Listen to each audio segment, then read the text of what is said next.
Hey guys, today I'm going to tell you how to fix light mode or dark mode. It's grayed out in Samsung Galaxy A17, A37 or A57.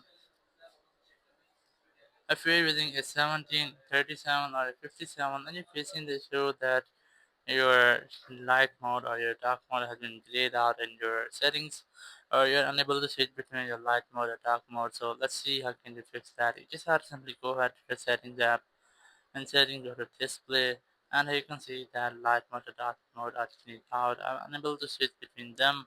So basically it happens when you have enabled your power saving mode.